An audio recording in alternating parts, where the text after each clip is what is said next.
Assalamualaikum dokter. Oke. Oke. Assalamualaikum warahmatullahi wabarakatuh. Sehat dokter?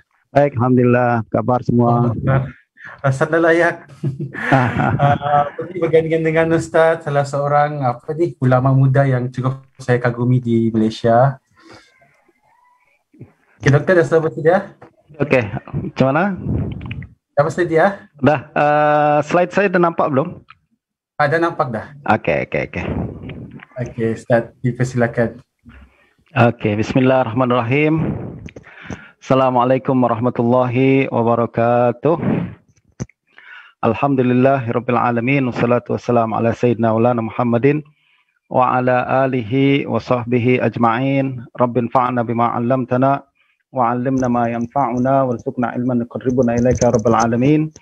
Allahumma faqqihna fid din wa 'allimna ta'wil waftah 'alaina futuhal 'arifina bika ya rabbal alamin. Wala haula wala quwwata illa billahil aliyyil azim. Alhamdulillah, segala puji bagi Allah Subhanahu wa taala. Salawat dan salam pada baginda Rasulullah sallallahu alaihi wasallam, juga pada para sahabat dan tabi'in, para ulama al-amilin. Semoga Allah Subhanahu wa taala menjaga kita semua daripada berbagai penyakit dalaman dan luaran, dan semoga Allah Subhanahu wa taala juga memberikan kita ilmu yang bermanfaat dari perkongsian sesi kita pada hari ini dari pagi hingga petang dan juga insya-Allah pada esok hari, dan mudah-mudahan perkongsian yang kita dapatkan dari program yang sangat baik ini bermanfaat untuk meningkatkan iman kita pada Allah Subhanahu wa taala, membuat kita menjadi semakin rapat dan dekat lagi dengan Allah, semakin faham kenaan dengan agama kita, dan juga tahu bagaimana berusaha untuk memberikan sumbangan yang terbaik dalam kehidupan kepada diri sendiri juga atau kepada seluruh masyarakat. Apa kabar Ustaz Saharuddin Amirullah, pengerusi kita pada hari ini? Sehat Ustaz? Oke, pertama-tama saya ingin ucapkan banyak-banyak terima kasih kepada Urus Setia, terutamanya adalah kepada Encik Farid Encik Farid, Ketua Presiden Majlis Belia Sabah. Dia sebenarnya orang kampung saya di Putatan. Oh, kurang Sabah. Oke lah, saya sebenarnya bukan orang Sabah, tapi anggap Sabah ini sebagai keluarga atau kampung saya sendirilah. Saya sering datang ke Sabah, ke terutama ke Sandakan bersama Ustaz Sufan, bersama Ustaz Fikri dan rakan-rakan Sandakan lainnya. Alhamdulillah, walaupun sekarang kita sudah terhalang dan nampak jauh daripada pandangan karena dihalang oleh pandemik COVID-19, akan tapi alhamdulillah masih banyak lagi cara-cara atau kaedah-kaedah yang menyatukan kita dan untuk kita menyambung silaturahim, terutamanya dalam program-program yang bermanfaat kepada kalangan belia insya-Allah. Oke, rakan-rakan sekalian, saya pada hari ini akan menggunakan masa selama 1 jam untuk berkongsi berkenaan dengan tajuk belia dan hadis.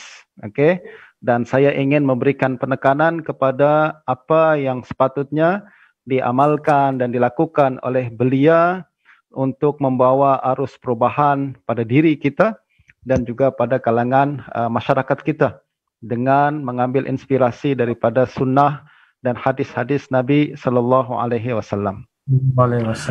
Okey, perbincangan kita pada hari ini, saya akan pertama berbincang berkenaan dengan apa itu hakikat belia dalam ajaran Islam. Kemudian kita akan mengambil sedikit masa untuk melihat beberapa episod bagaimana para belia mengambil peranan pada zaman Nabi dan juga pada zaman sahabat Nabi sallallahu alaihi wasallam. Berikutnya kita akan mendengarkan sedikit sebanyak daripada nasihat baginda Nabi sallallahu alaihi wasallam yang ditujukan kepada belia. Mudah-mudahan kita boleh ambil nasihat kenabian ni untuk kita amalkan di dalam kehidupan kita. Dan terakhir, bagaimana kita akan melihat bagaimana belia pada hari ini, terutamanya di Sabah, dapat menyumbang bagi bangsa dan agama kita. Ini adalah 4 poin yang mudah-mudahan kita boleh huraikan dengan sebaik-baiknya insya-Allah. Okey, pertama berkenaan dengan hakikat belia. Sebenarnya belia ni adalah masa keemasan dalam perjalanan hidup manusia. Jadi kita sama-sama dilahirkan menjadi dalam keadaan bayi, kemudian sedikit kita mempelajari keadaan dunia ni menerusi pendidikan formal dan informal yang kita terima di rumah, di sekolah dan daripada rakan-rakan sepermainan kita. Makin lama ilmu kita semakin bertambah, semakin lama akal kita menjadi semakin matang, dan belia adalah kemuncak usia dan kemuncak kematangan dalam kehidupan manusia. Selepas tu kita akan kembali turun keadaan kita, kembali lemah semula, ya kan? Kalau dah masuk usia sudah warga emas, badan kita pun sudah tak sihat lagi, sikit-sikit sakit, tubuh pun mulai tidak tenaga pun sudah mulai berkurangan, kemudian hafalan dan ingatan pun mungkin juga sudah semakin berkurang dan lain sebagainya. Betul tak? Orang-orang warga emas macam saya ni dah rasa macam tu lah. Masih muda, Ustaz. Okey. Nah, oleh kerana demikian, maka tiada yang benar-benar menyedari nilai belia ni sebenarnya, melainkan orang yang telah melepasinya. Jadi kalau Ustaz Saharudin sekarang ni masih berada dalam kemuncak belia dia, sehat walafiat, alhamdulillah, badan pun sehat, segar dan lain sebagainya. Nah, kita apabila berada dalam usia belia, kita tak hargai sangat usia ni. Itu sebabnya masa sering kita habiskan begitu saja. Kita suka melepak di mana-mana tempat, sembang bebas tanpa ada aturan, kemudian tidak menghargai masa dan kesempatan yang ada. Tapi nanti Ustaz Saharudin ingat, kalau dah masuk usia 60 tahun misalkan, usia 70 tahun, kita akan baru sedar, Allah, kenapalah saya tak guna dulu masa muda saya sebaik-baiknya. Kenapalah dulu saya tak guna masa sihat saya sebaik-baiknya. Kenapa? Sebab apabila usia kita sudah 70, 80 tahun, keinginan besar ingin melakukan sesuatu, tapi masa dah tak ada. Tenaga sudah tak ada. Kemampuan sudah tak ada. Dan kesempatan sudah tak ada lagi. Nah, itu sebabnya masa belia adalah masa yang sebenarnya paling berharga dalam kehidupan manusia, dan hanya orang yang telah melepasinya saja, orang-orang yang sudah masuk usia tua saja, orang-orang yang sudah masuk usia warga emas saja yang tahu bagaimana bernilainya masa muda ni.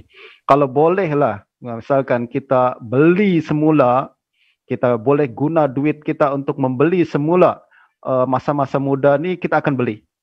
Berapa harga nak jual, saya belilah. Misalkan kalau boleh jual lah. Misalkan kita boleh jual beli, Ustaz Saharudin offer kepada saya, misalkan, Ustaz, nak tak saya jual usia muda saya, Ustaz bayarlah 100,000, saya akan bagi pada Ustaz usia saya yang muda tersebut. Kalaulah boleh dijual, saya rasa ramai orang nak beli. Akan tapi masalahnya adalah perkara ini sudah tak boleh dijual lagi. Perkara ini hanya berlaku satu kali saja seumur hidup. Oleh kerana itu, kesempatan hanya datang satu kali. Jika kita tak guna sebaik-baiknya, maka kita akan menyesal dan tidak ada lagi peluang untuk mengulang semula masa tersebut.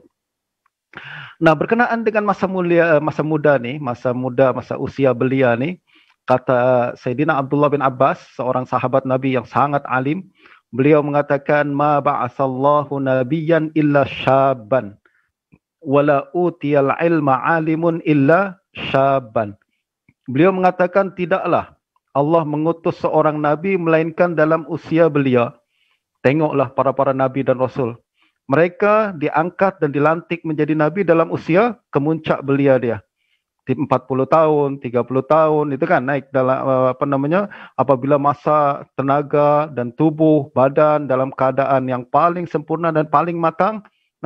Allah lantik dia menjadi nabi dan rasul, sebab pada masa itu adalah masa yang paling tepat untuk kita gunakan dalam perkara-perkara yang dapat merubah keadaan diri kita, keadaan masyarakat kita menuju pada tempat yang lebih sempurna lagi. Nah, kata Sayyidina Abdullah bin Abbas juga, dan tidaklah seorang ulama diberikan ilmu melainkan dalam usia muda.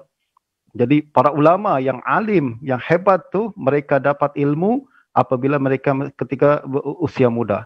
Kalau dah masuk tua, dah masuk usia 45, 46, 50, nak belajar lagi satu perkara akan sangat-sangat sukar. Bukanlah mustahil, akan tapi sangat-sangat sukar, ya kan?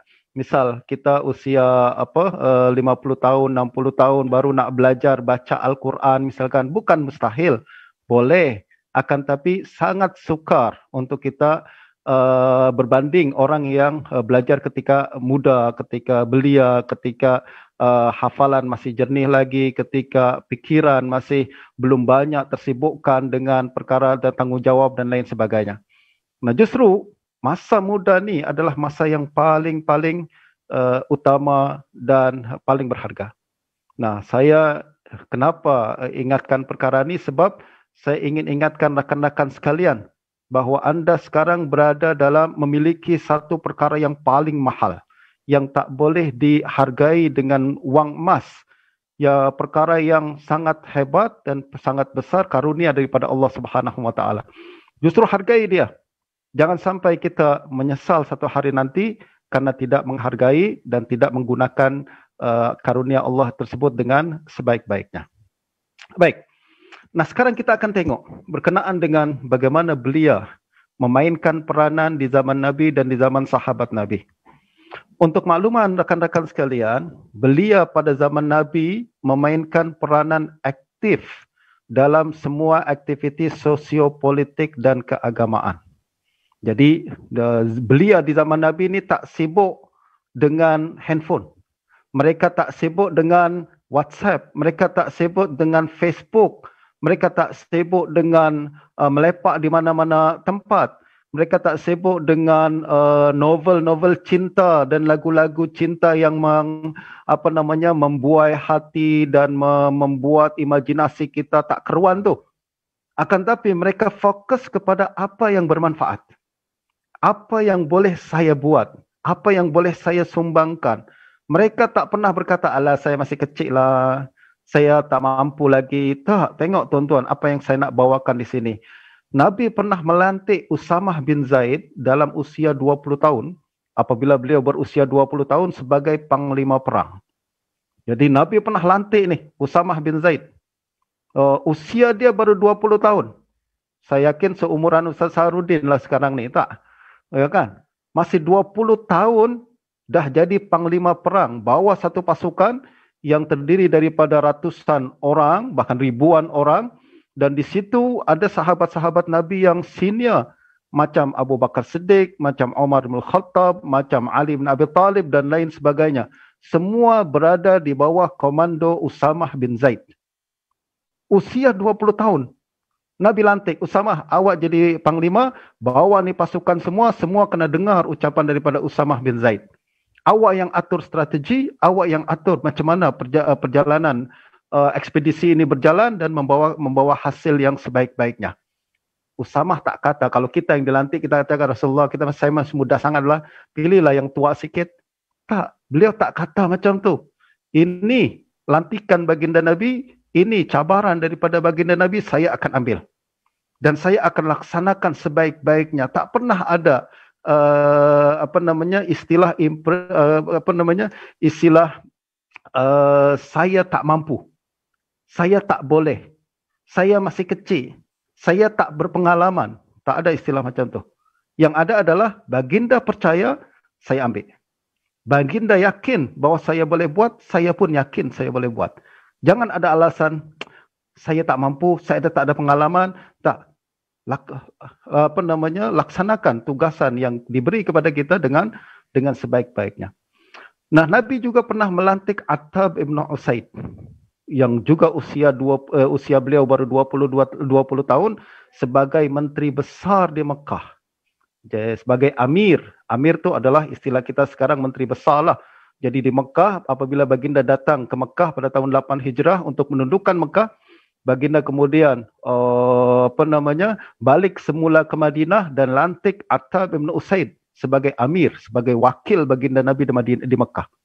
Usia 20 tahun.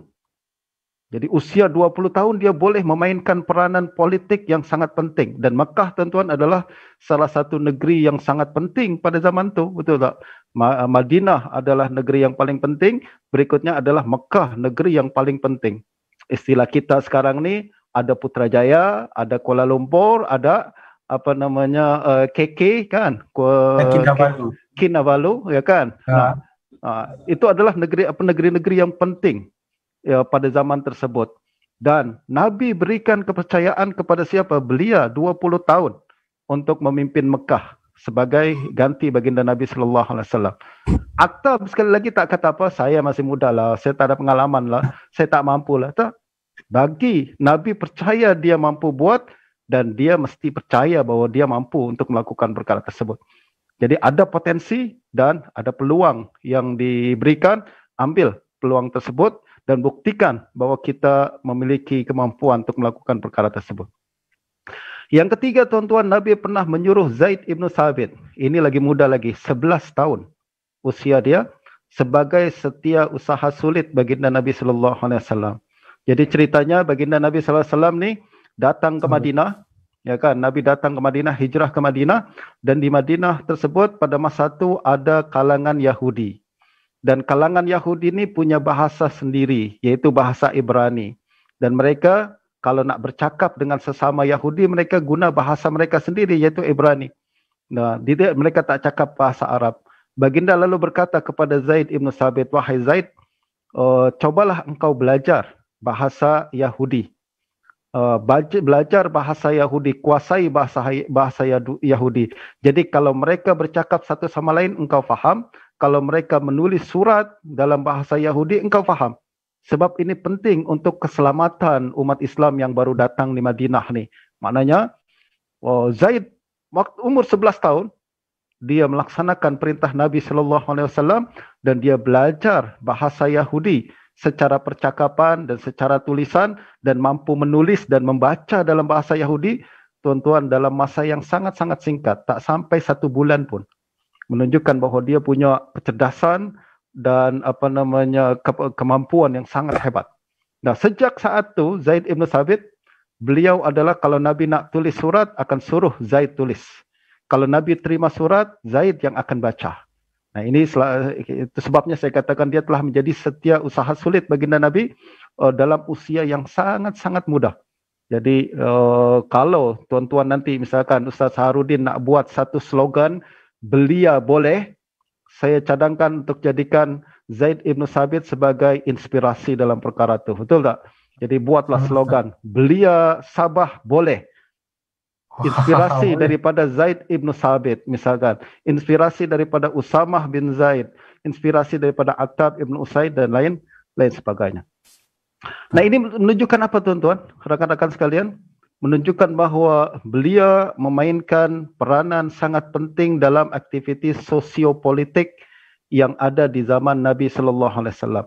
Nabi selalu libatkan mereka dan mereka pun selalu menawarkan diri untuk melibatkan diri mereka dalam aktiviti sosiopolitik yang berlaku pada zaman Nabi. Saya ingin membawa satu fragmen, satu kisah yang lain berkenaan dengan bagaimana peranan yang dimainkan oleh kumpulan belia di zaman Nabi sallallahu alaihi wasallam. Ada sekumpulan anak muda, kata Sayyidina Anas Ibn Malik, daripada kalangan Ansar, seramai 70 orang. Mereka terkenal sebagai kumpulan Al-Qurra, Jamaah Al-Qurra. Jadi ada Sayyidina Anas cerita di zaman Nabi dulu ada 70 orang anak muda aktivis. Tapi mereka aktivis mana? Aktivis Al-Quran. Hari-hari mereka akan datang ke masjid, mereka akan membaca Al-Quran, menerima Al-Quran daripada Nabi, menghafal Al-Quran tersebut, mengkaji kandungannya dan mengamalkannya. Jadi ada 70 orang pemuda. Kalau istilah kita sekarang ni ada berapa puluh orang urus setia yang telah menjayakan seminar fik belia ni, mudah-mudahan termasuk dalam kumpulan ni. 70 orang sebagai jamaah Al-Qurra. Mereka selalu berada dalam masjid. Ini geng masjid tuan-tuan nih. Ini geng masjid. Jadi mereka selalu berada dalam masjid, 70 orang nih. Apabila tiba waktu malam, jadi kalau siang hari mereka akan belajar Al-Quran, apabila tiba waktu malam, mereka pergi ke pinggiran Madinah. Jadi keluar dari masjid, lalu pergi ke pinggiran Madinah, istilah kita ke tepi hutan yang tak ramai orang dan lain sebagainya, untuk mengulang kaji Al-Quran dan melakukan salat malam. Jadi kalau malam hari mereka keluar dari masjid agar tidak dinampak oleh sesiapa, mereka pergi ke tepi-tepi padang pasir dan lain sebagainya. Mereka ulang kaji Al-Quran, mereka engkau baca, aku dengar, aku baca, engkau dengar dan sebagainya. Dan mereka juga melakukan salat malam. Tak tidur. Mereka tidur melakukan salat malam. Sebab orang belajar Al-Quran mesti amalkan kan. Dan salah satu cara mengamalkan Al-Quran adalah membaca Al-Quran dalam Qiyamul Lail, dalam salat malam ni.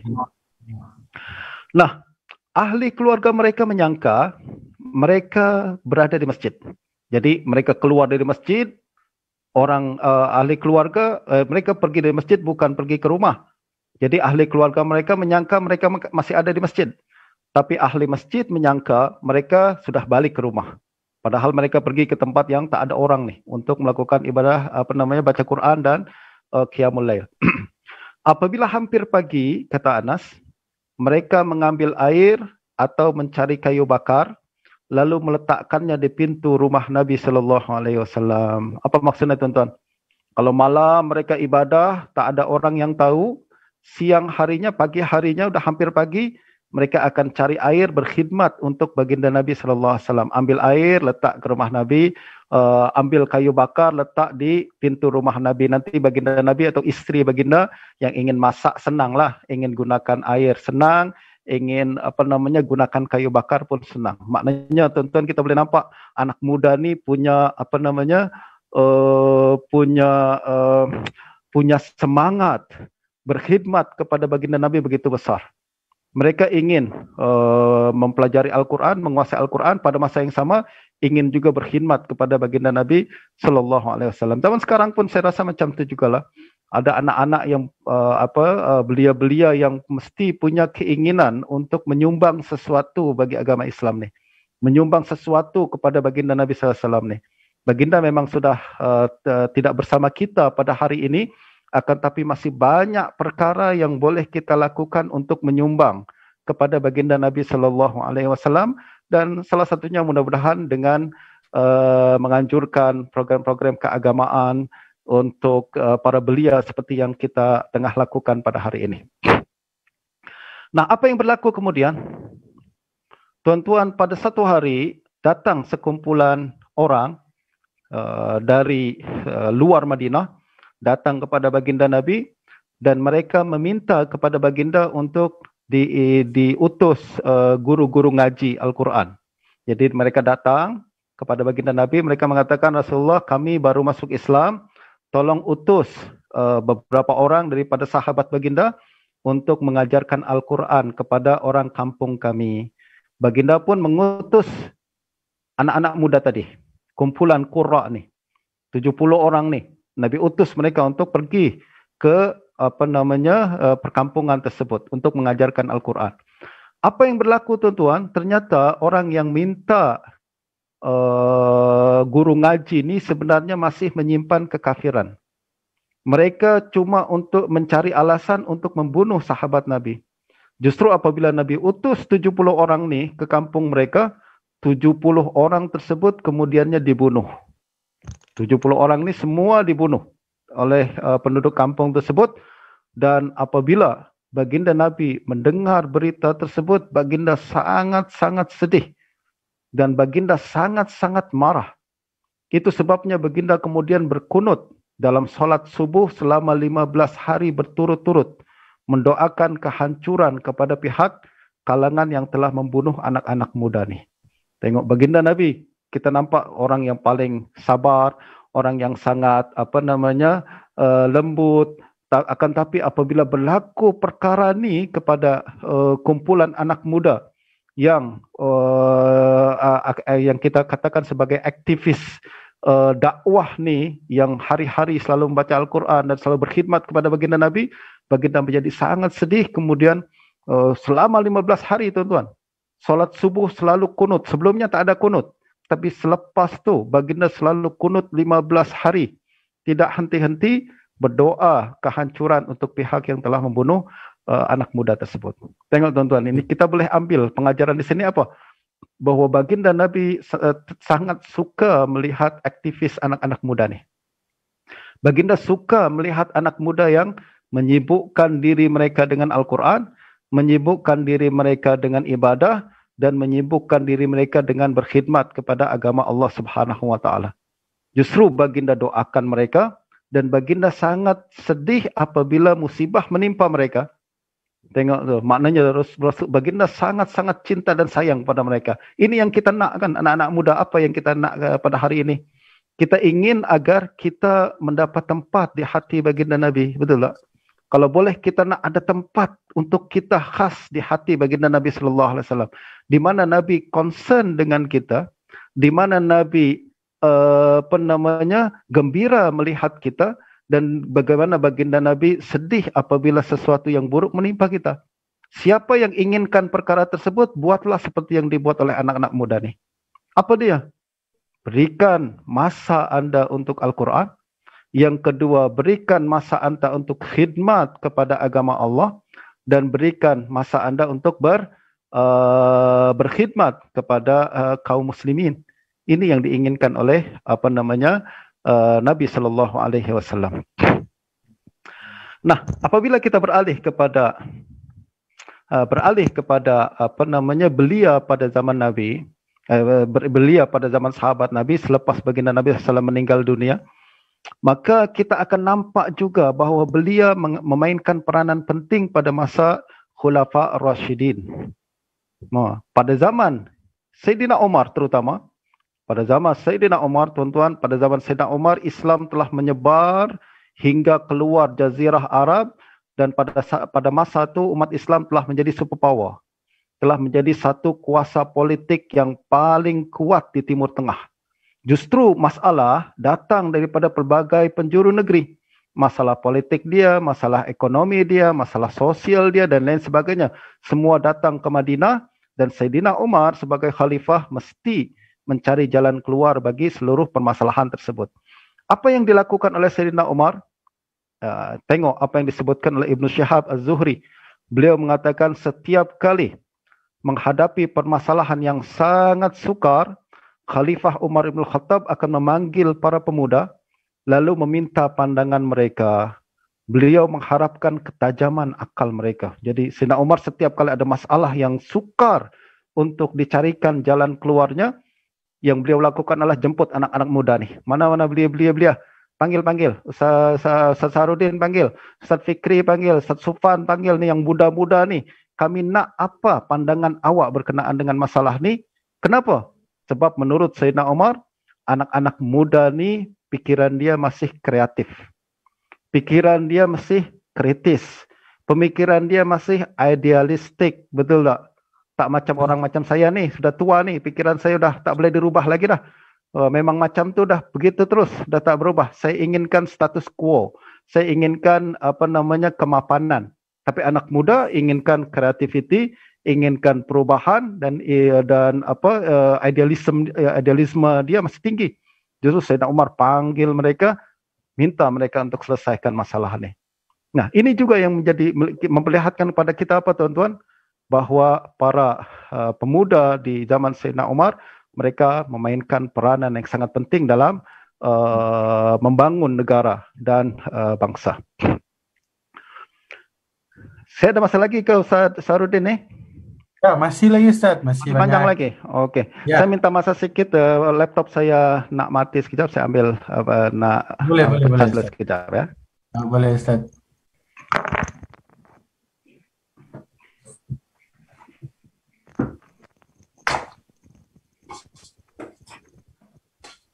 Okey.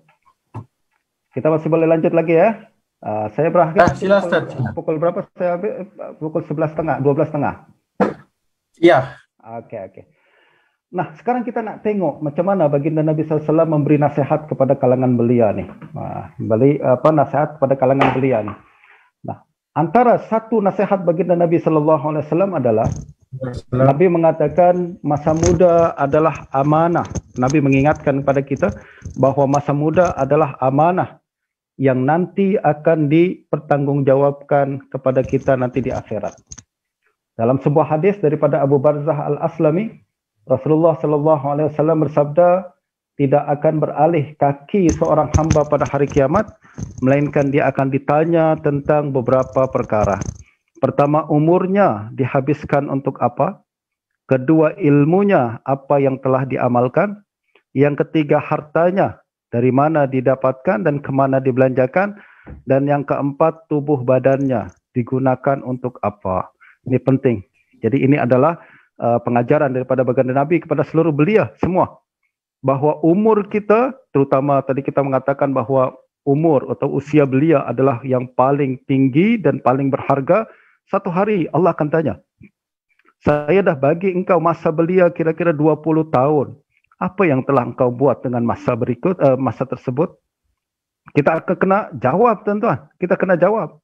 Kalau kita habiskan dengan handphone, maka jawapan kita adalah 20 tahun, 15 tahun semua untuk handphone. Hanya 5 tahun saja untuk solat untuk 1 tahun, untuk lepak-lepak selama 3 tahun. Masya Allah. Ini sangat rugi. Yang berikutnya tubuh badannya. Kita ni sehat, dibagi kekuatan, bagi tenaga, bagi kesehatan tubuh kita. Allah akan tanya, awak guna untuk apa? Awak ingat semua ni free saja. Awak ingat semua ni adalah taken for granted saja. Sesuatu yang tak akan ditanyakan, semua akan ditanya. Justru siapkan jawapan kita pada hari ini, gunakan sebaik-baiknya usia muda yang Allah bagi dan juga sihat tubuh badan kita yang Allah telah anugerahkan kepada kita. Berikutnya lagi adalah nasihat daripada baginda Nabi SAW, gunakan peluang dan kesempatan dan kekuatan yang Allah bagi dengan sebaik-baiknya. Betul tak? Jadi kita ada peluang sekarang ni. Peluang adalah sesuatu nikmat yang sangat besar, tapi jarang kita hargai. Peluang untuk masa muda, untuk melakukan banyak perkara, kesempatan yang Allah bagi, hanya datang satu kali saja, berikutnya akan berlalu begitu saja. Ya kan? Pada usia kita bertambah, kita sudah tua, sudah tak ada lagi peluang, sudah tak ada lagi kesempatan. Nah, daripada Ibnu Umar radhiyallahu anhu, Rasulullah sallallahu alaihi wasallam pernah memegang bahu beliau, lalu baginda jadi Sayyidina Abdullah bin Umar, tuan-tuan, waktu itu usia dalam 20 tahunan. Jadi usia 20 tahunan. Beliau mengatakan Rasulullah memegang bahu saya. Maknanya apa? Akrab betul baginda dengan pemuda, betul tak? Baginda dalam usia 50 tahun lebih, tapi Sayyidina Abdullah bin Umar dalam usia 20 tahun, baginda pegang bahu. Ini adalah satu pendekatan psikologi yang sangat baik daripada baginda Nabi, yaitu dekat dengan belia, pegang bahu dia. Terutamanya nanti kalau Ustaz Saharudin jadi orang besar di Sabah sana, jadi pemimpin masyarakat, politik atau lain sebagainya, rapatlah dengan pemuda. Sebagaimana Rasulullah rapat dengan anak muda ni, Nabi pegang bahu, maknanya sangat akrab, sangat lembut. Ini juga menunjukkan penghargaan, betul tak? Penghargaan daripada Nabi sallallahu alaihi wasallam kepada anak muda. Lalu Nabi bersabda, memberi nasihat. Kata Nabi, jadilah dirimu di dunia seolah-olah orang asing atau pengembara. Singkat saja Nabi kasih nasihat. Hidup di dunia ni tak lama. Justru awak mesti merasa duduk di dunia ni macam tetamu saja. Jangan macam pemilik rumah, tapi tetamu. Kalau pemilik rumah kita tak nak keluar, mana-mana tak nak keluar lagi dari rumah tu. Kita selesa, enjoy je dalam tu. Tapi kata Nabi, jadi tetamu. Maksudnya apa? Sementara saja. Saya duduk hanya 1-2 hari, lepas tu saya akan bertolak, melanjutkan perjalanan. Justru Nabi berpesan kepada anak muda macam tu. Masya Allah, pesanan Nabi kepada anak muda semua, dan saya lanjutkan pada hari ini kepada Ustaz Saharudin dan rakan-rakan sekalian di Sabah. Hidup di dunia sementara saja. Justru jangan selesa. Justru ada mentaliti kita adalah mentaliti tetamu. Bahwa saya hanya sementara di sini, ada satu tugasan yang hendak saya lakukan, dan selepas itu saya akan berlalu. Maknanya ada penekanan kepada tugasan tu. Apa tugasan kita cari? Mesti ada sesuatu yang Allah nak kita buat. Ada sesuatu yang ingin kita laksanakan, yang diminta untuk kita laksanakan. Macam mana kita tahu tugasan tu, tuan? Macam mana kita tahu bahwa sebenarnya apa yang Allah kehendaki bagi saya nih? Kita mesti sedar bahwa kita mesti sedar bahwa kedudukan kita di yang Allah tempatkan di satu tempat adalah karena ada sesuatu sebab. Misal Allah bagi kita duduk di Sabah. Kenapa Allah tak pilih saya duduk di Jepun? Mesti ada sesuatu yang ingin Allah buat, yang Allah nak kita berfikir dan buat sesuatu di Sabah. Mesti ada sesuatu. Inilah tugasan saya. Misalkan di Sabah memerlukan bantuan dari segi ekonomi dia, kita berfikir mungkin inikah mungkin apa yang Allah kehendaki bagi saya untuk lakukan. Apa orang Sabah perlukan, tu yang mesti saya buat. Itulah tugasan saya. Itu adalah tugasan saya. Mesti ada sesuatu yang ingin Allah yang Allah inginkan untuk kita laksanakan. Nah, justru fokus kepada sesuatu tersebut, laksanakan dengan sebaik-baiknya. Nah, Ibnu Umar apabila dinasihati oleh baginda Nabi, beliau lalu mengatakan, apa makna maksud hidup di dunia macam orang asing, macam pengembara, macam tetamu, apa sebenarnya maksudnya? Beliau mengatakan maksudnya adalah gunakan masa sebaik-baiknya, sebab masa akan cepat berlalu. Justru apabila kamu berada di petang hari, jangan harapkan pagi. Apabila kamu berada di waktu pagi, jangan harapkan petang. Apa maksudnya? Maksudnya tugasan yang mesti kita lakukan pada petang ni, lakukan petang ni, jangan tunda-tunda esok pagi. Tugasan yang mesti kita lakukan pagi ni, lakukan pagi ni, jangan tunda-tunda hingga petang hari. Sebab kita tak tahu, pagi mungkin hidup, petang dah tak hidup lagi. Petang hidup, pagi sudah tak hidup lagi. Justru laksanakan dengan segera. Jangan tunda-tunda. Itu poin daripada nasihat Nabi SAW. Sekarang kita ada tugasan, ya kan? Laksanakan dengan baik.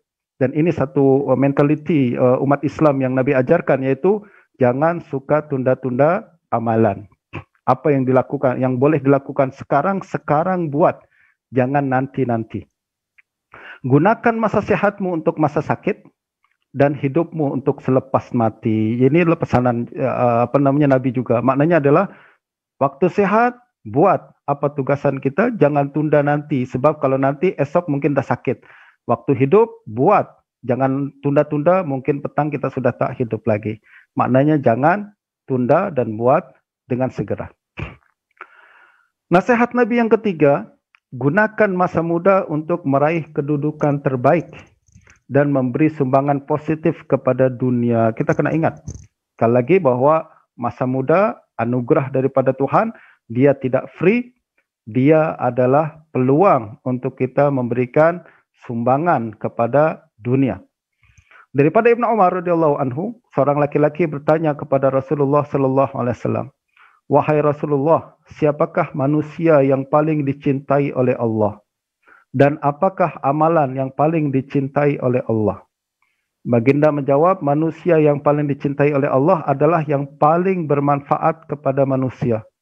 Maknanya, orang yang paling tinggi darjatnya di sisi Allah adalah yang paling banyak manfaatnya kepada orang di sekitar kita.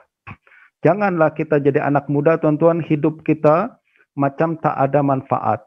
Kehadiran kita macam tak ada. Kita ada di kampung tu macam tak ada. Kenapa? Sebab kita tak buat apa-apa. Orang kesusahan kita tak peduli, orang tertimpa musibah kita tak peduli, kita tak buat apa-apa, duduk kita dalam bilik saja, di dalam bilik kita main komputer, main PlayStation dan lain sebagainya. Justru Nabi larang perkara itu. Nabi inginkan kita memberikan manfaat. Kehadiran kita mesti disedari oleh orang lain. Dan orang lain juga menyedari kehadiran kita. Jangan kehadiran kita macam tak hadir. Keberadaan kita macam tak ada. Betul tak? Justru mesti ada manfaat yang mesti kita berikan kepada masyarakat. Dan amalan yang paling dicintai, disukai oleh Allah adalah menggembirakan Muslim. Jadi sekarang kita ingin tahu, oke lah, apa yang mesti saya lakukan? Paling kurang adalah kita mesti menggembirakan orang Islam. Maksudnya sesama umat manusia. Kita mesti buat sesuatu yang membuat mereka gembira. Yaitu membantu kesusahannya. Kalau ada orang susah, kita bantu. Kalau ada hutang, kita bantu untuk dia melunaskan hutangnya. Atau kalau dia lapar, kita bantu hilangkan laparnya. Ini adalah tugasan yang paling simple yang boleh kita lakukan kepada orang lain. Yaitu menyelesaikan masalah mereka dan memberikan jalan keluar bagi masalah yang mereka hadapi. Oke, tinggal satu slide saja lagi. Sebelum kita buka untuk peluang soal jawab, dan saya nampak tinggal beberapa menit saja lagi. Oke, teman-teman. Sekarang soalannya adalah bagaimana belia hari ini mengambil peranan dalam meninggikan agama Islam. Apa sebenarnya yang mesti kita lakukan pada hari ini? Oke, kita sudah ketahui pentingnya masa belia. Yang kedua, kita sudah tengok bagaimana belia di zaman Nabi dan zaman sahabat Nabi mereka mengambil peranan. Dan berikutnya juga kita telah dengar nasihat-nasihat daripada baginda Nabi yang poinnya adalah mengambil peluang dan memberikan sumbangan kepada masyarakat. Sekarang apa yang boleh kita buat pada hari ini untuk meninggikan agama Islam sebagai belia Muslim yang aktif memberikan sumbangan kepada masyarakat. Pertama, tuan-tuan, saya nak berikan satu perkara, yaitu perkara yang boleh kita lakukan adalah bergantung pertama-tama hanya kepada Allah Subhanahu Wa Taala.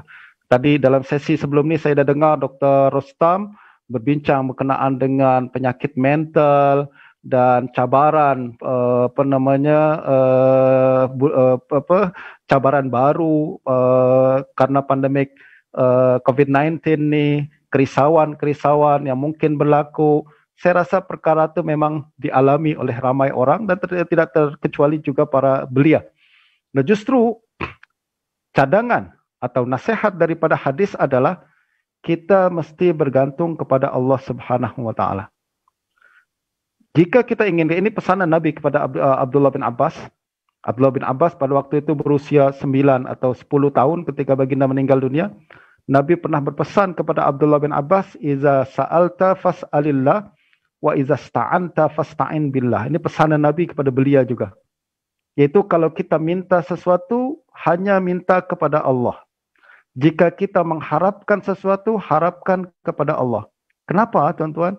Sebab kalau kita mengharap manusia, seringkali kecewa. Sebab kalau kita mengharapkan manusia, seringkali manusia suka lupa, suka berubah pikiran, suka beralih hati dan lain sebagainya. Tapi justru kalau kita meminta hanya kepada Allah, Allah akan berikan apa yang kita kehendaki. Jangan, dan kita tak akan kecewa. Sebab Allah selalu menepati janjinya kepada kita. Nah, justru bergantung hanya kepada Allah. Memang kita akan melihat perubahan masa depan macam mana, lalu bagaimana apa yang akan saya lakukan nanti ya, kalau saya sudah graduate misalkan dari sekolah, kalau saya sudah keluar mencari kerja misalkan. Tuan-tuan, relax. Belajar saja sekarang yang baik, belajar buka pelajari kemahiran ya sebanyak-banyaknya, kemudian kenal dengan orang ramai, buka connection sebanyak-banyaknya. Apabila masanya nanti, insya Allah Allah bagi apa yang memang menjadi hak kita. Jangan bimbang, jangan khawatir, Allah selalu bersama kita. Ini perkara pertama yang mesti diyakini oleh belia. Sebab pergantungan kita, kalau bergantung kepada manusia, misalkan, saya ada kenalan Ustaz, ni orang besar di Sabah ni. Ya, sekarang orang besar, mungkin nanti tak besar lagi. Atau nanti dia meninggal dunia. Atau berlaku perkara-perkara yang tidak diinginkan dan lain sebagainya. Justru pergantungan hanya kepada Allah, dia akan memberikan kita kesehatan mental yang paling utama, yang menjadi modal terpenting seorang manusia. Yang kedua, tuan-tuan, apa yang mesti kita lakukan adalah menjadi terbaik dalam bidang profesi kita. Kalau tuan-tuan pelajar, jadilah pelajar terbaik. Kalau tuan-tuan pekerja, jadilah pekerja terbaik. Kalau tuan-tuan sebagai pegawai, jadilah pegawai terbaik. Sebab Nabi suka orang yang macam ni. Nabi selalu memuji para sahabat yang menjadi terbaik di bidangnya. Nabi pernah mengatakan aqbakum Ali, orang yang paling pakar dalam hukum qada adalah Ali bin Abi Talib.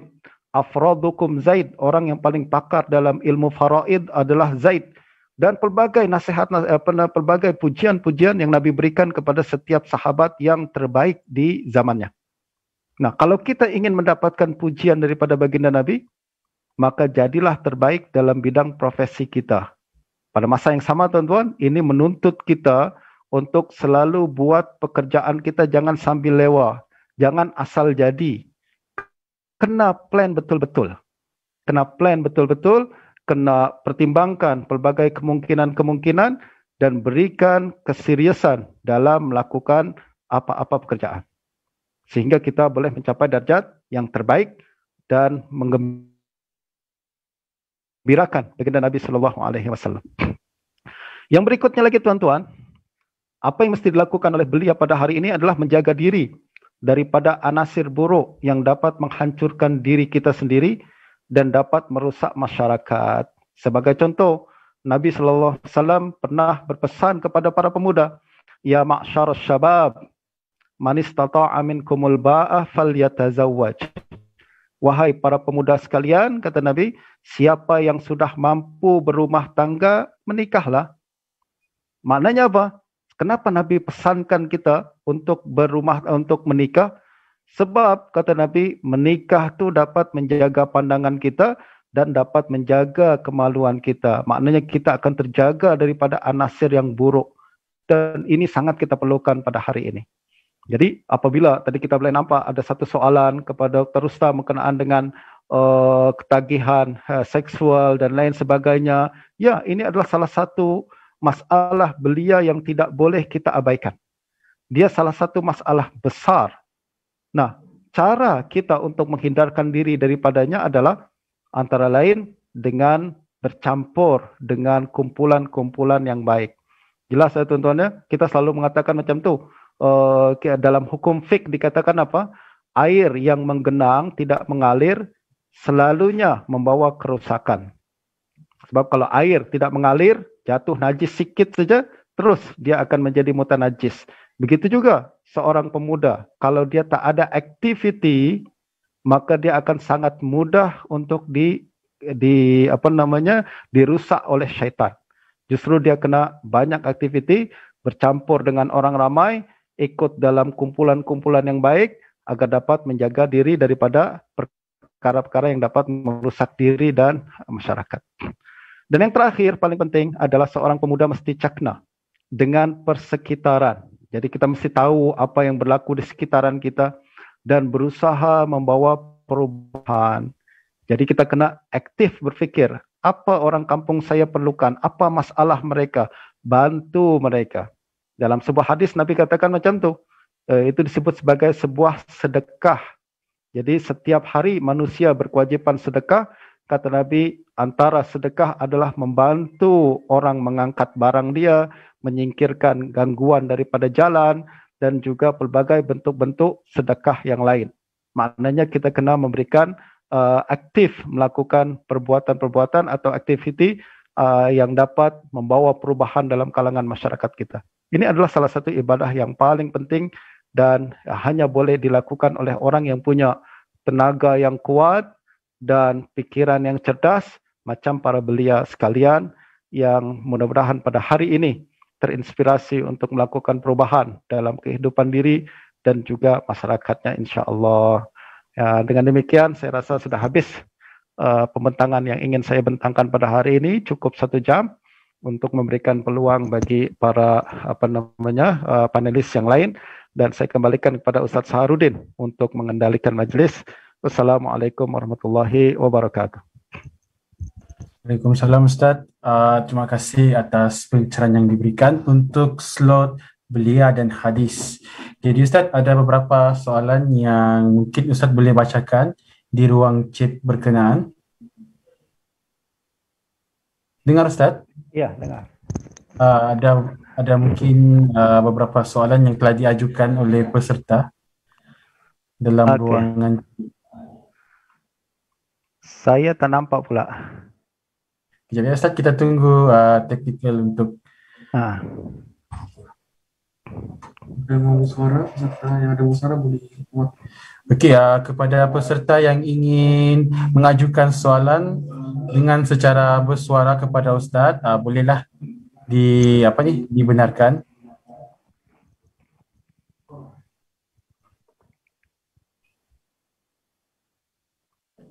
Kami membenarkan para peserta untuk terus berinteraksi dengan Ustaz Umar untuk pertanyakan soalan mengenai slot kita, iaitu anak belia dan juga hadis. Okey Ustaz, ada soalan ni dari yang peserta, ada PM kita melalui admin. Okey, Ustaz, apakah pandangan Ustaz berkenaan belia pemuda yang ingin mendalami bidang hadis? Apa nasihat daripada Ustaz?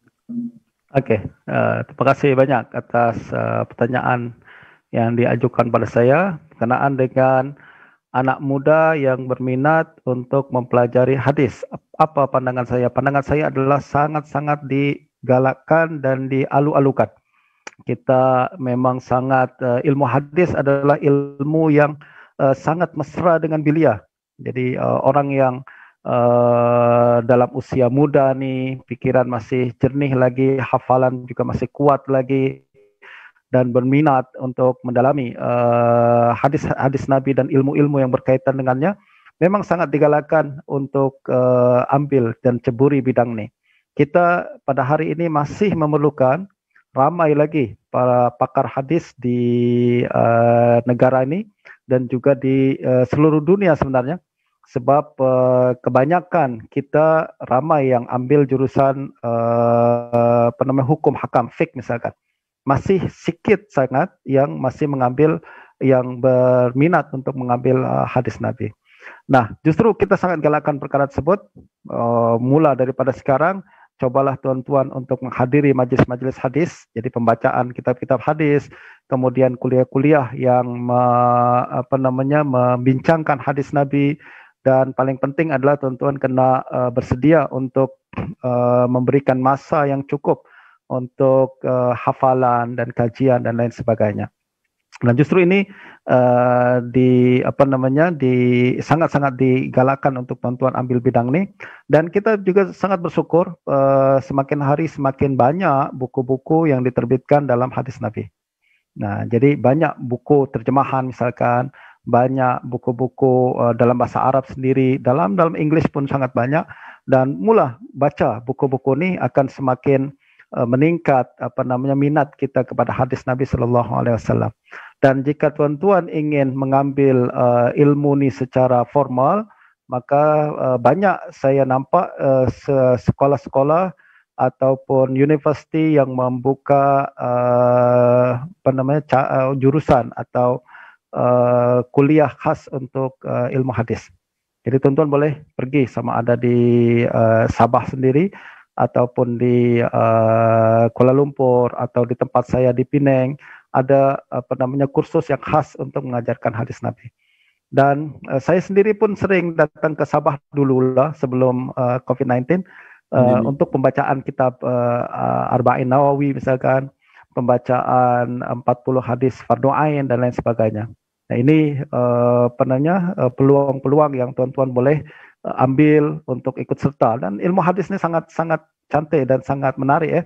Semakin hari semakin indah kalau kita fahami nasihat-nasihat daripada Nabi sallallahu alaihi wasallam. Lagi soalan? Okey Ustaz, soalan kedua Ustaz daripada Abdul Syakur. Okey, soalannya Ustaz, apakah hadis boleh terus dipahami secara literal ataupun ada hadis yang perlu ditakwil? Kalau perlu ditakwil dan sebagainya, apakah syarat-syaratnya?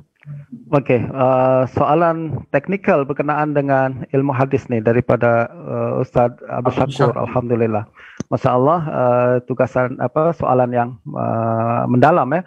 Bagaimana cara kita memahami hadis Nabi sallallahu alaihi wasallam? Pertama-tama, cara kita memahami hadis Nabi adalah kita sedapat mungkin fahami hadis tersebut dalam bahasa asalnya. bahasa asal hadis adalah bahasa Arab, justru kita kena menguasai bahasa Arab yang cukup untuk memahami makna sebenar daripada hadis Nabi. Nah, bahasa Arab ni sangat dalam, karena baginda Nabi adalah menggunakan bahasa Arab yang cukup tinggi, yang sangat tinggi. Nabi adalah manusia yang paling fasih. Allah Subhanahu wa taala bagi kepada Nabi kemampuan berbahasa yang paling tinggi di zaman baginda Nabi. Justru Imam Syafi'i mengatakan apa? Bahasa Arab adalah awsa'ul alsinah. Dalam kitab Risalah dia mengatakan bahasa Arab awsa'ul alsinah la na'lamu ma yuhituha illa nabi. Tak ada orang yang dapat menguasai keseluruhan bahasa Arab yang sangat luas ni melainkan seorang nabi. Nah, oleh karena Nabi menggunakan bahasa Arab yang sangat tinggi, maka cara untuk memahami message Nabi dengan tepat memerlukan kepakaran bahasa Arab yang tinggi. Nah, bahasa Arab yang tinggi itu bagaimana? Apa unsur-unsur dia? Unsur dia yang paling pertama, bahasa Arab adalah mufradat. Itu kosakata, kita kena hafal. Berikutnya lagi adalah ada ilmu disebut sebagai ilmu balaghah. Balaghah adalah bagaimana keindahan bahasa Arab tu dengan bentuk majas, bentuk kinayah, bentuk isti'arah dan bentuk-bentuk bagaimana seorang bangsa Arab dia menyampaikan message dengan sangat mendalam. Ada lagi ilmu nahwu, ada lagi ilmu sharaf dan lain sebagainya. Nah, kalau kita boleh memahami hadis Nabi dengan bahasa asalnya, maka saya rasa kita kita boleh dapat memahami message yang sebenar. Nah, justru kita tak perlukan lagi tafsiran-tafsiran yang lain. Nah, masalahnya adalah apabila kita belum sampai kepada ketinggian ilmu tersebut, justru kita perlukan tafsiran, kita perlukan penjelasan para ulama dan lain sebagainya. Nah, adakah setiap hadis mesti difahami secara literal? Ataukah setiap hadis mesti ditakwil? Okey, hadis perlu ditakwil. Sebenarnya tuan-tuan, istilah tafsiran hadis secara literal ni dan takwil tidak akan berlaku kalau kita faham bahasa Arab seperti mana orang Arab faham. Sebagaimana orang Arab faham. Bagaimana orang Arab faham adalah mereka menggunakan pelbagai bentuk-bentuk ucapan yang sangat halus dan hanya dipahami oleh orang-orang tertentu saja. Nah, ini yang kemudian kalau kita bincang secara mendalam, ada yang perlu dipahami secara literal, dan ada juga yang dipahami secara majas. Yang cari secara majas sebab orang Arab menggunakan hakikat dan menggunakan majas dalam perbincangan. Macam hakikat adalah kalau kita mengatakan tangan saya sakit. Maknanya tangan awak betul literal tangan itu sakit. Akan tapi kalau secara majas adalah kita mengatakan hulurkan tangan Anda kepada orang yang memerlukan. Tangan yang dimaksud di sini adalah bantuan, jangan hulur tangan saja kepada orang orang yang memerlukan. Maknanya hulurkan tangan, ya hulurkan bantuan. Kita juga mengatakan si fulan jangan jadi orang panjang tangan. Ya kan? Dan itu pun kita kena pahami secara majas, sebab orang Arab pun guna macam tu. Pernah satu hari Nabi SAW berkata kepada isteri-isteri baginda Nabi, Nabi mengatakan isteri saya yang paling cepat menyusul saya meninggal dunia adalah orang yang paling panjang tangannya. Nabi meninggal dunia. Justru selepas tu para isteri-isteri Nabi selalu kalau mereka berkumpul, mereka akan ukur tangan. Mana tangan yang paling panjang? Tapi ternyata yang meninggal lebih dulu adalah Zainab. Meninggal lebih dulu adalah Zainab. Padahal Zainab bukanlah tangannya lebih panjang daripada isteri Nabi yang lain. Akan tapi Zainab adalah orang yang paling sering bersedekah. Nah, baru kata Siti Aisyah kami faham maksud baginda Nabi. Kami ingat secara literal, yaitu tangan yang paling panjang, dia yang akan meninggal dunia menyusul Nabi. Ternyata yang dimaksud Nabi adalah orang yang paling pemurah memberi sedekah. Itu yang akan paling segera menyusul baginda Nabi SAW. Jadi kita boleh faham di situ bahwa maksud panjang tangan hadis Nabi bukanlah makna literal tapi makna majas. Ini juga yang disebut sebagai takwil. Tapi itu akan kita bincangkan pada masa yang lain insyaallah. Ada soalan di sini saya nampak dari Farha Muhammad Fazil. Betul tak? Alhamdulillah Ustaz, terima kasih ilmunya. Saya Farha dari NGO Sahabat Amal Care. Pertanyaan saya Ustaz, bagaimana cara untuk ikhlas dalam membantu orang yang kesusahan? Karena laporan membantu orang ramai kami perlu sebarkan di media sosial, takut hilang keikhlasan dalam membantu, takut dikatakan riak dan lain-lain. Terima kasih Ustaz.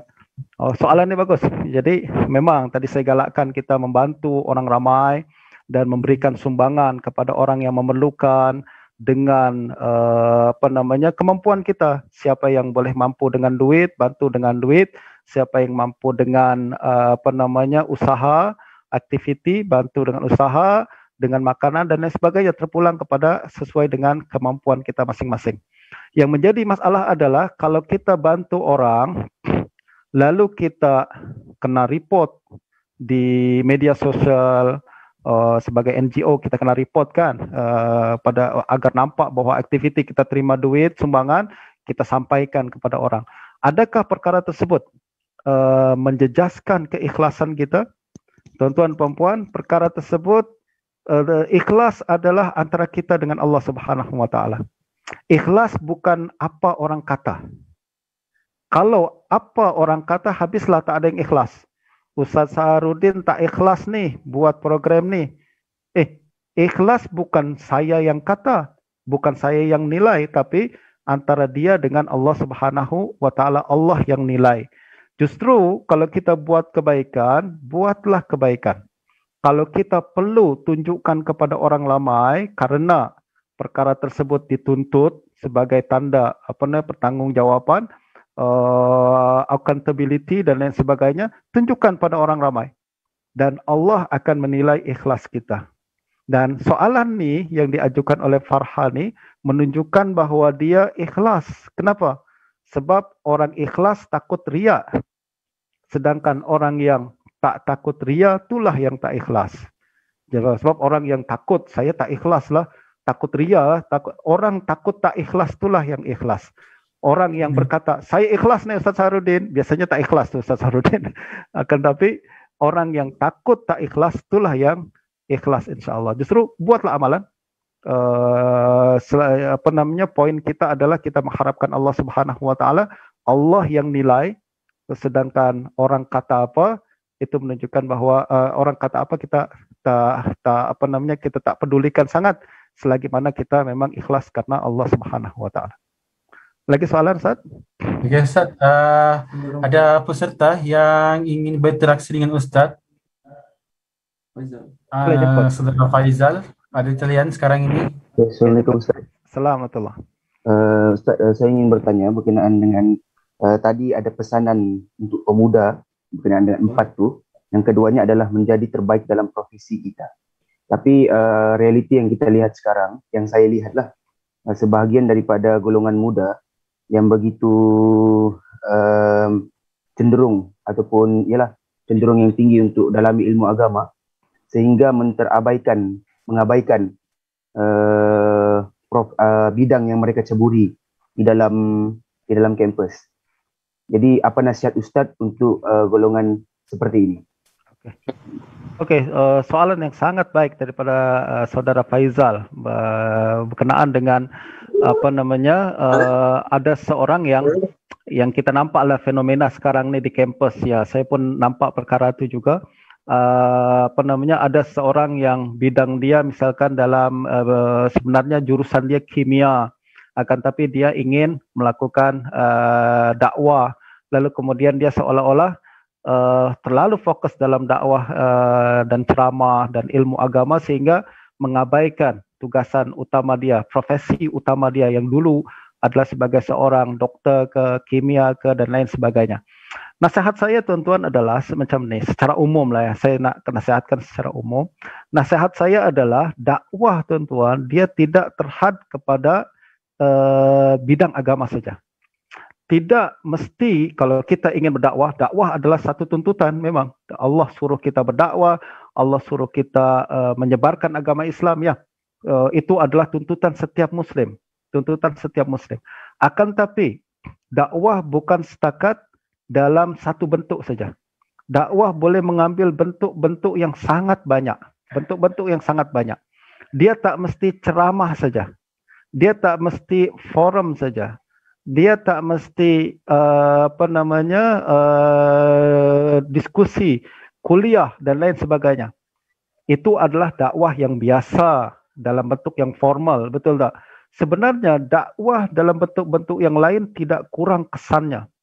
Misal, ada seorang dokter yang seorang dokter yang Muslim, dia boleh berdakwah dengan cara menjadi dokter terbaik di bidangnya.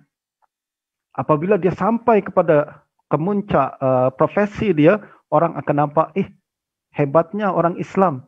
Dia boleh dapat Nobel Prize misalkan. Dia menjadi pakar bedah satu-satunya di dunia yang pakar dalam bidang nih. Siapa orang Islam? Dan itu yang berlaku saya nampak pada perkara ni. Tengok tuan-tuan. Kita nampak belakangan ni ada bintang-bintang atlet terkenal seperti yang di bola sepak misalkan. Siapa namanya? Salah dan lain sebagainya. Apabila dia menjadi terbaik di bidang dia, yaitu di bidang bola, kemudian pada masa yang sama dia juga mengamalkan Islam, menunjukkan bagaimana dia rapatnya dengan Al-Quran, bagaimana akhlaknya yang baik, yang lembut dan ramah kepada setiap orang, itu lebih menarik orang ramai berbanding saya ceramah di masjid. Kalau saya datang ceramah di masjid, paling yang hadir cuma 20-30 orang, tapi kalau Solah pegang Quran saja, dia tak payah cakap, dia pegang Quran saja, mungkin dia telah merubah image Islam menjadi image yang sangat-sangat menarik di mata dunia. Dan dakwah cara itu sekarang sudah sangat-sangat populer. Dakwah dengan cara itu sangat populer, yaitu dengan cara terbaik di bidang Anda. Pada masa yang sama, tunjukkan bahwa Anda seorang Muslim. Jadi terbaik di bidang kita, pada masa yang sama tunjukkan bahwa kita seorang Muslim. Dan saya yakin dakwah dengan cara seperti ini dapat menarik lebih ramai orang. Pada masa yang sama dia juga boleh menarik orang-orang yang tidak tercapai dalam dakwah dalam bentuk kuliah. Misalnya, kalau saya lah datang ke masjid, yang saya ceramah biasanya orang-orang yang biasa datang masjid. Orang yang biasa datang masjid aja dia dengar ceramah saya. Kenapa? Saya datang ke masjid. Tapi kalau tuan-tuan berdakwah dalam bentuk yang saya sebutkan tadi, tuan-tuan boleh berdakwah kepada orang-orang yang tidak datang ke masjid. Ya, jadi kalau dokter yang terbaik dan dalam bidangnya, kemudian dia menunjukkan keislamannya dengan baik, identiti muslimnya dengan baik, dia boleh dakwah kepada orang-orang pada kalangan dokter yang mungkin tak pernah datang ke masjid. Atau orang-orang di office dia yang mungkin jarang datang ke masjid. Nah, ini cara terbaik, tuan-tuan, untuk melakukan dakwah. Jangan, sekali lagi saya ingin betulkan konsep kita berkenaan dengan dakwah. Dakwah banyak cara. Dia bukan hanya ceramah, bukan hanya cakap tentang Al-Quran, bukan hanya cakap tentang hadis, bukan hanya bercakap berkenaan dengan hukum hakam Islam, tapi dakwah dalam bidang dan profesi Anda masing-masing. Justru di zaman Nabi pun macam tu. Apabila Nabi datang ke Madinah, kemudian menyebarkan dakwah, Nabi tak pernah katakan kepada peniaga, tinggalkan perniagaan Anda. Jadilah pendakwah di jalan Allah. Atau Nabi tak pernah berkata kepada petani, tinggalkan pertanian Anda, pergilah ke jalan Allah. Tak, Nabi kekalkan mereka di bidang masing-masing. Kekalkan mereka di bidang masing-masing. Dan berikan peluang untuk mereka berdakwah dengan cara dan kemampuan dan di bidang mereka masing-masing. Ini yang membuat Islam kuat. Dan karena setiap orang boleh menyumbang mengikut kadar dan kapasiti diri mereka sendiri-sendiri.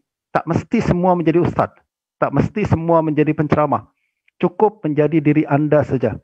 Cukup menjadi profesi Anda, laksanakan profesi Anda, tapi jadilah yang terbaik dan bawa, naikkan nama Islam karena usaha yang Anda lakukan. Wallahu a'lam.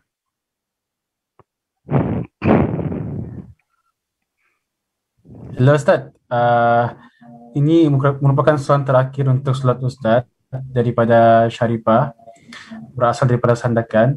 Apakah kaedah kita memahami hadis-hadis akhir zaman? Kerana akhir-akhir ini banyak yang membahaskan membahaskannya terutamanya mereka yang terkait dengan teori konspirasi pada era pandemik ini. Oke, Ustaz, Oke, hadis-hadis akhir zaman ya teman-teman. Secara umum hadis-hadis akhir zaman adalah hadis-hadis yang berbincang berkenaan dengan apa yang akan berlaku di akhir zaman. Di akhir zaman, misalkan keluar Dajjal, kemudian terbit matahari dari sebelah barat, dan Ya'juj, Ma'juj, dan lain sebagainya. Nah, bagaimana cara kita memahami hadis ini? Pertama, teman-teman, cara memahami hadis ini adalah kita kena sadar bahwa tidak semua hadis tersebut sahih. Ada yang sahih, ada yang dhaif, ada yang palsu, banyak juga yang palsu. Nah, perkara pertama yang mesti kita buat adalah pastikan hadis tersebut sahih sahaja kita jadikan sebagai pegangan. Nah, kalau yang dhaif tinggal, kalau yang palsu tinggal. Sebab ini perkara akidah, perkara berkenaan dengan perkara yang gaib. Kita hanya ambil yang sahih sahaja. Hadis dhaif dalam perkara ini kita tak ambil sama sekali. Kenapa? Berkaitan dengan kepercayaan, berkaitan dengan akidah, kita hanya terima yang sahih saja. Itu yang pertama.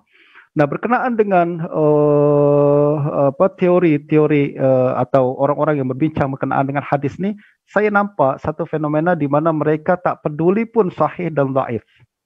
Mereka tak peduli sahih dan dhaif. Mereka bawa hadis-hadis yang lemah, mereka bawa hadis-hadis yang palsu, padahal perkara ini adalah perkara yang sangat penting berkenaan dengan satu aspek daripada aspek-aspek akidah yang memerlukan dalil yang meyakinkan yang sahih saja. Nah, berikutnya lagi adalah selepas kita pastikan hadis itu sahih dan hadis dhaif kita reject, lemah kita palsu kita reject, lalu kita nak tafsirkan hadis sahih ini. Nah, berkenaan dengan tafsiran hadis sahih, para ulama telah berikan banyak garis panduan. Antaranya adalah garis panduan tersebut, jangan bermudah-mudah mentafsirkan hadis Nabi tanpa ilmu. Jangan bermudah mentafsirkan hadis Nabi tanpa ilmu. Dan ini disebutkan oleh para ulama. Mereka selalu mengatakan, dulu ulama terdahulu kita, mereka berhati-hati dalam menafsirkan hadis Nabi sebagaimana mereka berhati-hati menafsirkan Al-Quran. Tak boleh menggunakan akal pikiran kita sendiri, tak boleh menggunakan akal subjektif kita atau spekulasi. Spekulasi tidak dibenarkan. Sebab ini bincang tentang akidah, bincang tentang hadis Nabi. Dan ini yang sangat disayangkan juga berlaku di kalangan kita. Para penceramah yang bincang tentang akhir zaman, mereka guna spekulasi. Mereka tak ada fakta. Mereka hanya berpandukan kepada khayalan-khayalan. Dan berpandukan kepada info dan maklumat yang tidak dipastikan kesahihannya terlebih dahulu. Dan saya ingatkan, dan Alhamdulillah peluang ini saya akan gunakan sebaik-baiknya untuk mengingatkan rakan-rakan penceramah dan rakan-rakan belia yang mungkin sering berbincang tentang perkara ini, bahwa menafsirkan hadis Nabi tanpa ilmu atau tanpa metodologi yang dibenarkan oleh para ulama, hukumnya adalah haram. Tidak dibenarkan kita untuk melakukan perkara tersebut. Nah, berikutnya lagi, salah satu cara menafsirkan hadis Nabi adalah, pertama tadi kita sudah bincang, kena kembali kepada kemampuan bahasa Arab yang hebat. Yang kedua juga, tengok tafsiran yang telah ditetapkan oleh para ulama. Banyak kitab-kitab syarah, tuan-tuan, syarah hadis yang sudah bincang tentang hadis ini, tengok apa pandangan mereka. Nah, pandangan para ulama boleh kita sampaikan. Pandangan kita sendiri yang berpandukan pada spekulasi yang tidak ada fakta, haram disampaikan. Ini adalah kembali kepada disiplin ilmu hadis yang cukup ketat. Dan sayangnya lagi adalah ramai yang tidak mengambil kira disiplin tersebut karena mereka sedap untuk ingin mengulas semua perkara lalu menisbahkannya kepada baginda Nabi. Adalah satu perkara yang tidak dibenarkan. Wallahu a'lam.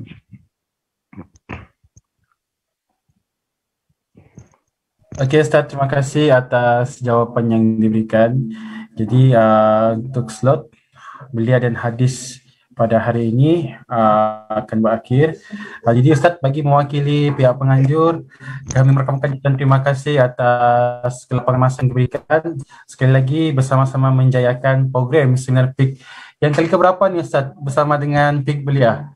Sudah kali kedua nih. kali kedua Ustaz. Jadi lepas ni akan ada lagi ya Ustaz? Boleh? InsyaAllah. Kita akan tunjuk lagi Ustaz Supan untuk Ustaz untuk pilihan kelima. Okey, insyaAllah. Mudah-mudahan boleh pergilah ke Sabah nanti insyaAllah. InsyaAllah Ustaz. Okay Ustaz, kita bersama lagi Ustaz. Terima kasih. Assalamualaikum. Assalamualaikum warahmatullahi wabarakatuh.